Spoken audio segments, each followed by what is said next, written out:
Welcome to The Next Chapter, a show about how to move your life forward, what comes next.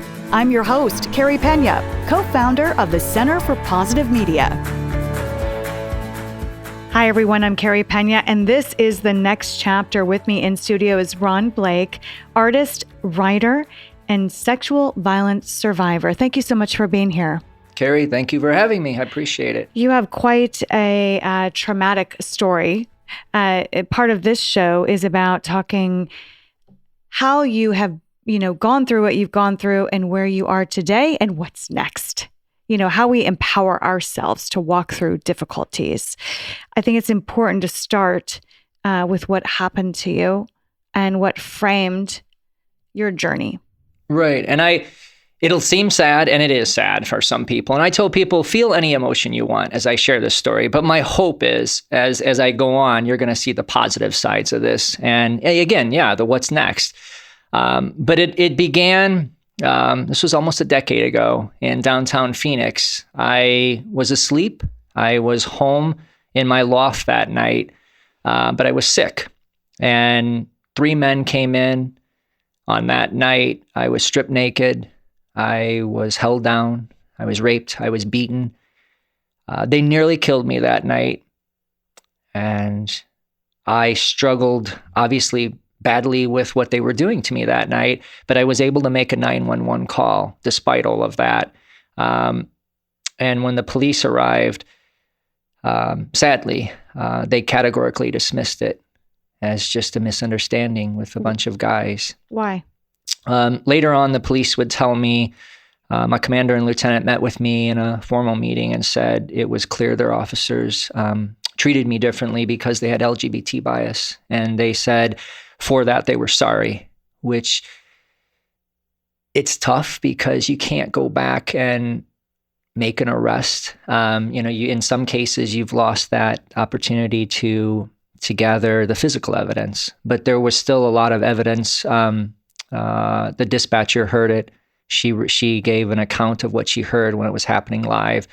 But those are things that, again, I guess what's next in my life, I can't go back and change that, even if somebody made a mistake that night. So I have to find the best way that I can handle with what I have today. And so I do bring all that up when I share with people to let them know, where did the trauma come from? And in a lot of cases, after what I've just told you, there were 2 waves of the trauma. One with what the guys did to me, the horrific things they were doing to me. I really won't get into all of that. It was, as I said, horrific. And then the second wave would have been what happened with these 4 officers. I'm standing in the middle of a bloody crime scene, broken furniture. I'm in torn, ripped, bloody underwear that I put back on. And I don't know what else I was supposed to do. I told them what had happened. There was the 911 call. That's why they were there.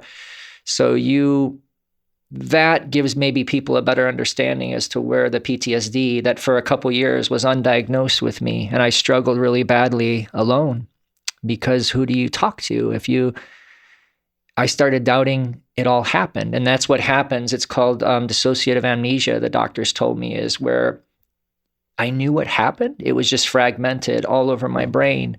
And it's a coping mechanism for you to a large degree. Really, that's also too what my brain was doing until I could better cope with that trauma. I was being shielded from a lot of it. But as it goes on, as time moves on, if you don't start dealing with that trauma, it can manifest itself in the PTSD. And that's what happened with me. It got much, much worse. And then that's what led to the one suicide attempt. And I just became incredibly isolated, angry, and suicidal. You tell a story about May of 2015. Yes. You were suicidal. And tell the audience about leaving the TV on and finding this moment of comedy. Right. Well, in May 30th, 2015 is when I did make an attempt at suicide. I survived that night. And I did start slowly talking to some friends and family. I remember days after that, I went on Facebook and I told everybody what happened to me to some degree, not to a large extent, everything. That was my first attempt, and no one knew. And then I thought things would get better, but they didn't. It's because I'm not still completely dealing with it. So in November 2nd of 2015 is the moment that you're referring to. I woke up from, and I use this word, yet another nightmare, not just a nightmare, yet another one, because I had been going through just a series of these for so many months, years. On that particular night, when I woke up from that nightmare, I just said, I can't do this anymore. It's not that you want to die. You just don't want the pain anymore. And it's really hard to describe. I mean, I've had so many years to be able to put it in words, and it's almost something you can't describe, that kind of pain. So I got the pills out. I had my water bottle next to me, and I did look up, and my television was on. It might have been 11, maybe a little before midnight. And I saw this show on, and I didn't know if I was still in the nightmare, because I thought, why is this on? Because every night I'd set the timer, and every night it'd go off. Your TV would go off. Yes. And this particular night, your TV stayed on. It stayed on. And I realized I'm not in the nightmare anymore. I'm actually up. And I looked at the television. It was this comedy show. It's called The Late Show with Stephen Colbert. And something made me laugh.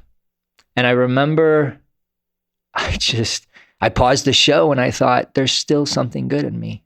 And it was this, I tell my friends, I tell family, or if I speak to audiences, I said, I'll leave it up to you what happened. But for me, I'm this Catholic guy, and I always felt like there was this moment, like it was this very spiritual moment. And even for my atheist and agnostic friends, they think the universe intervened that night. Something happened. And I know I'm here today because of that.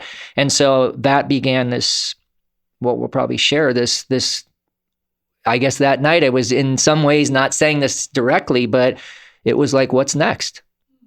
And that was my what was next. It was the impetus to begin this journey that what's what led me to you.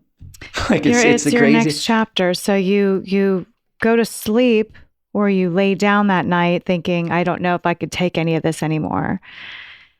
Miraculously, your TV's on. You see Stephen Colbert, who's brilliant, hilarious. I love him as well. You find a moment of, lightness in the darkness. Then when you woke up the next morning, what did you feel? I'm married to a Colombian now, so I am learning Spanish. It's called Esperanza. Yes, I found a lot of hope. Because when I went to bed that night, I actually slept. It was this, it was just hope.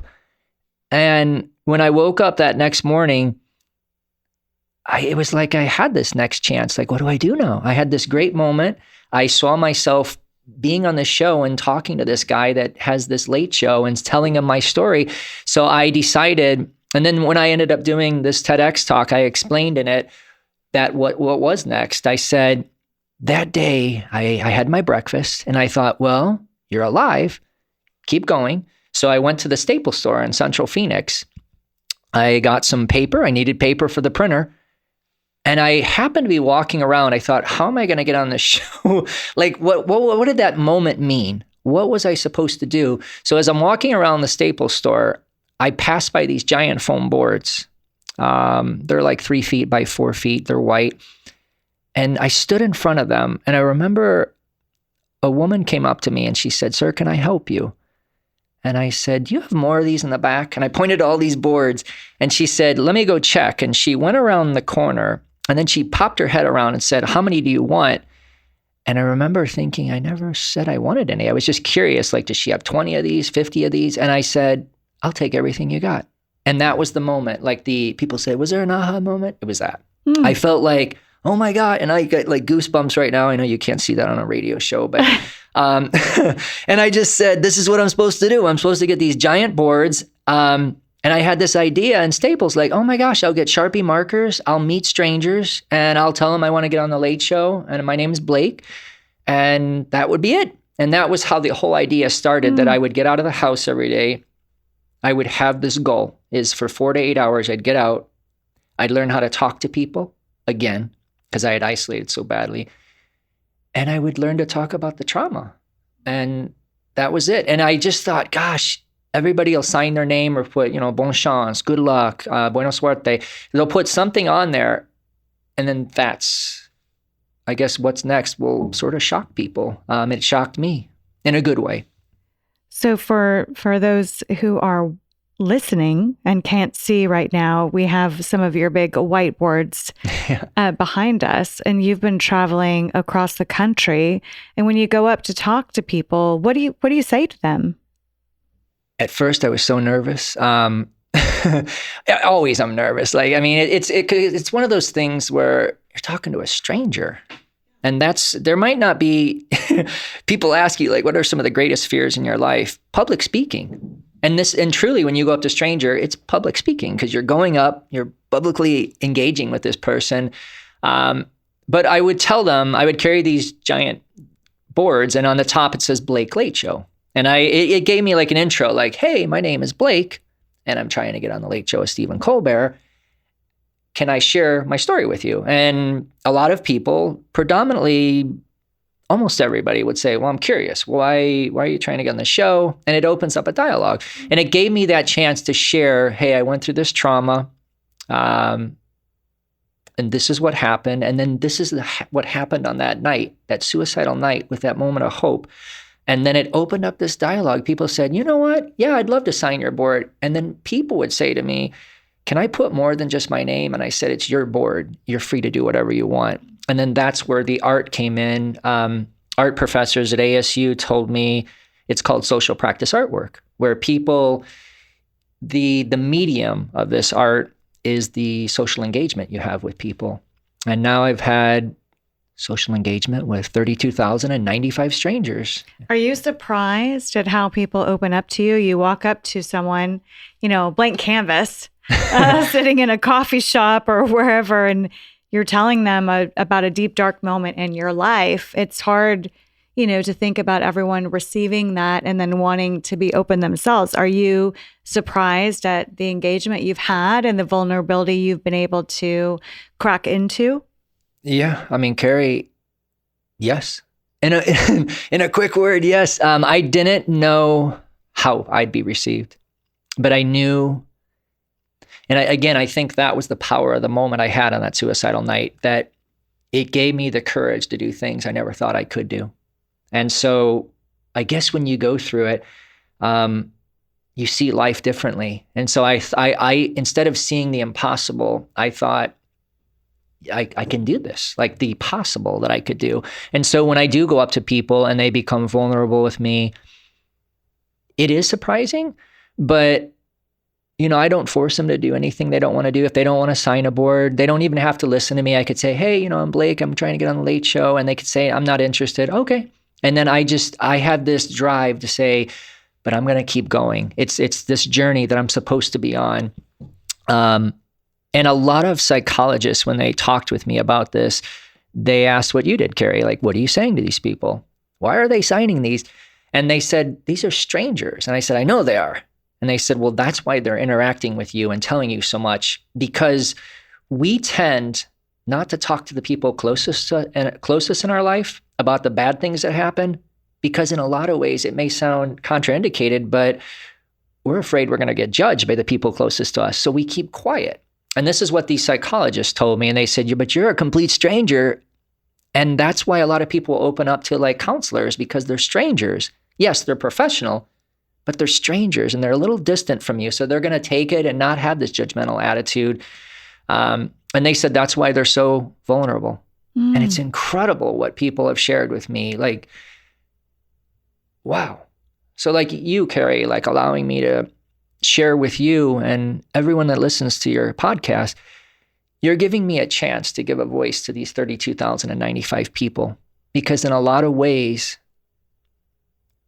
they don't feel like they have a voice. Not all of them, but a lot of them. And so in a lot of ways, I don't know if it is a higher power or the universe that said I hate to use the word my duty, but it's sort of in a way, it's up to me, like to get these stories out there for people. And I think that when people ask, do you really want to get on the Late Show? Yes. But again, it's very symbolic. But what am I going to do now with 500 of these giant boards that are just sitting in a storage area in downtown Phoenix? They're not doing anybody any good there.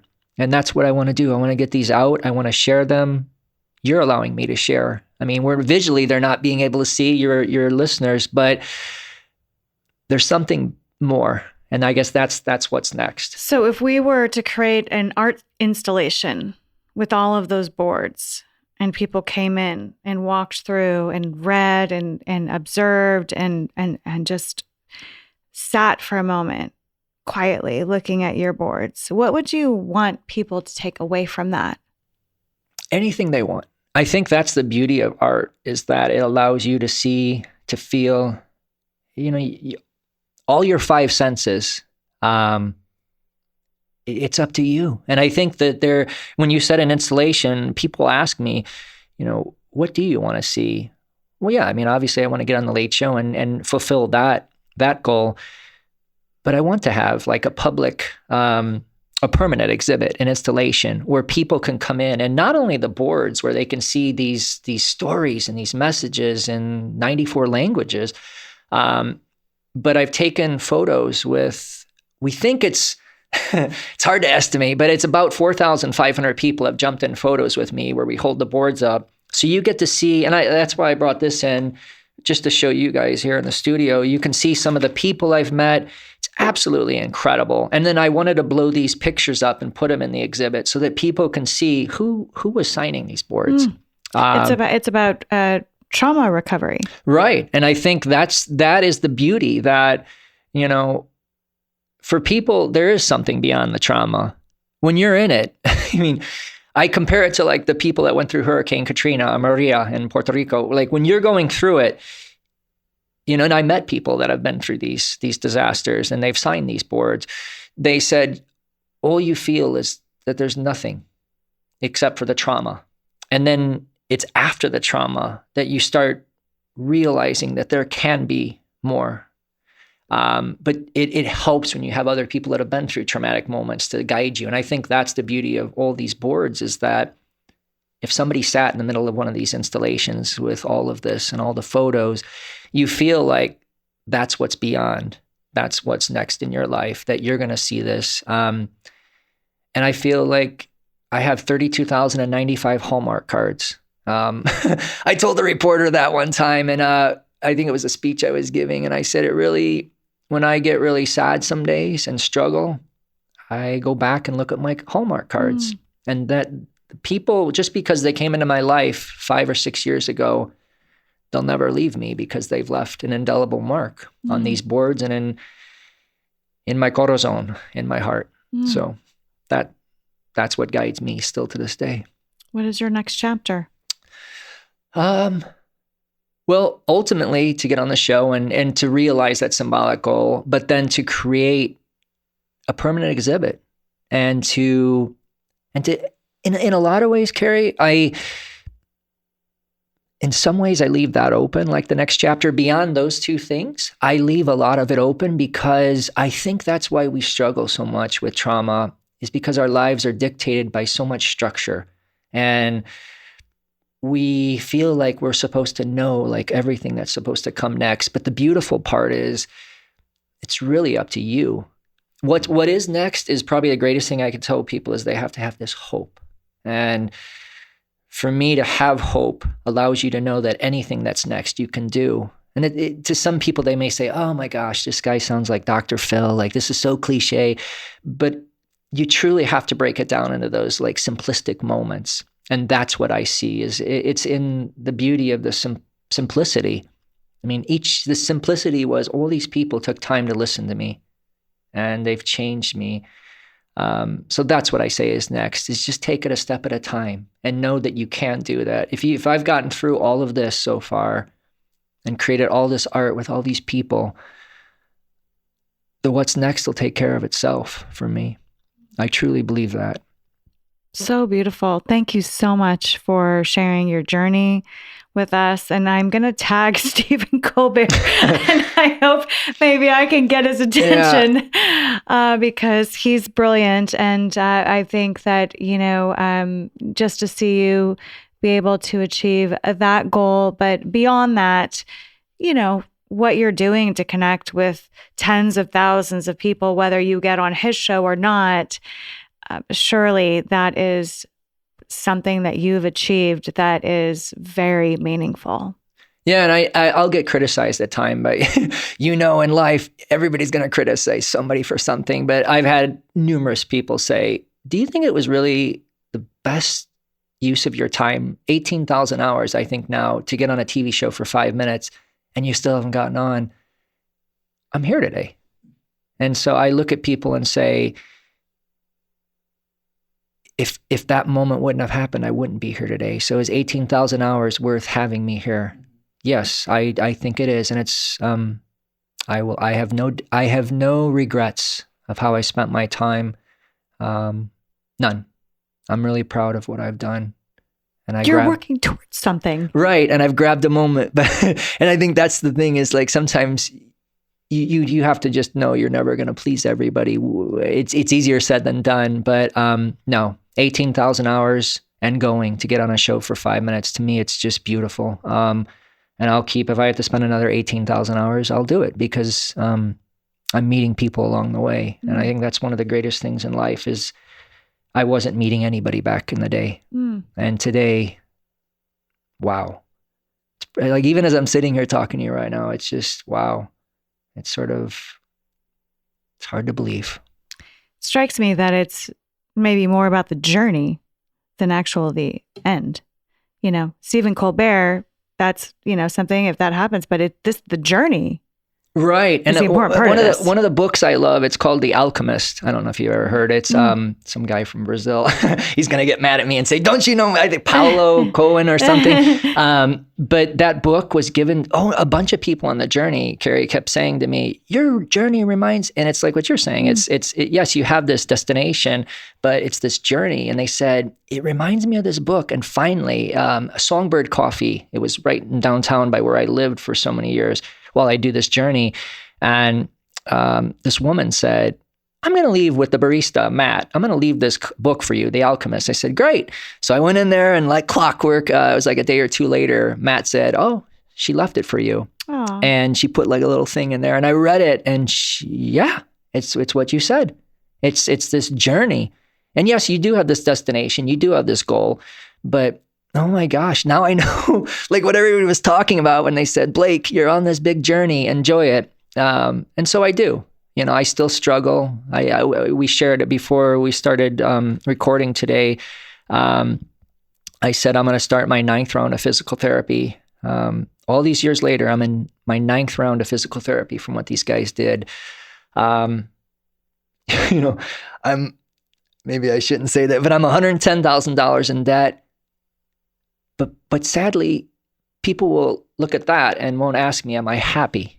And my happiness is that I control each day. When I wake up, I control what I'm going to do. Am I going to keep going? Again, that what's next in your life, I control that. And so, yes, I have struggles. I have challenges. But are you happy? Yeah. I mean, when I'm in pain, I mean, you don't want to say you're happy you're in pain, but I'm happy that I'm finding ways to manage and navigate the PTSD. And I'm finding ways to get through these challenges where 7 years ago, that was not the case, and now I've been able to speak out about it. So that's the happiness I get, is that I can live my true life. Like I don't have to hide anymore. I can speak out. And yes,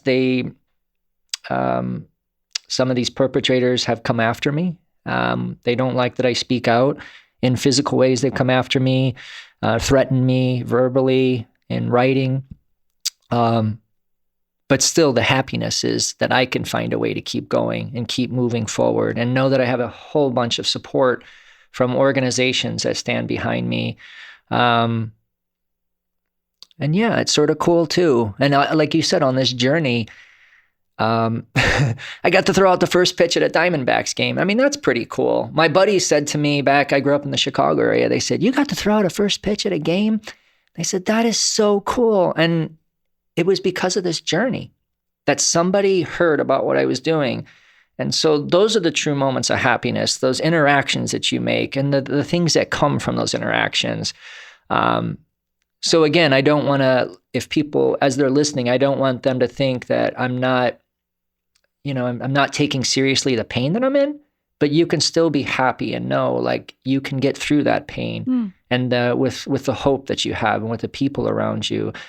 So I'm not trying to minimize the pain. And you also don't have to live in that exact place of pain the rest of your life. You're not a prisoner, and you're allowing yourself to break free from that. And I commend you for that. Well, thanks. Beautiful journey, beautiful story, painful story. But what you've made from that pain is beautiful. Where can people follow along with you? People, I found out recently, this sounds a little odd to people, but I Googled Ron Blake Phoenix and just so much comes up. And I thought that was really cool because somebody came up to me and said, do you know if you put your name in Phoenix, all this stuff comes up? You're a thing? Yeah. And I was like, wow. So if people wanted to find out more, put Ron Blake Phoenix, because I think that would take you to like different like news stories or like the TEDx talk or ASU had a bunch of students that did a documentary about this. And those 3 students, this is, I guess, a shout out to ASU. They got nominated for an Emmy Award for that. I love it. Yay. So My it's peeps just over at ASU. Nice. the Cronkite School, they're probably going to love me because I gave them a little bit of plug. But I think that's the beauty too. And like Instagram, it's Blake Late Show. But it gives you a chance to see it. Carrie, it's just so crazy to think a moment of laughter on a suicidal night with just me started all of this with just these tens of thousands of people now that are involved. And it's just, you need that spark to create something that's just amazing. Yeah. And put whatever adjectives you want, amazing, incredible, awesome. But it's just, it started with that spark. That right there tells you the power of hope.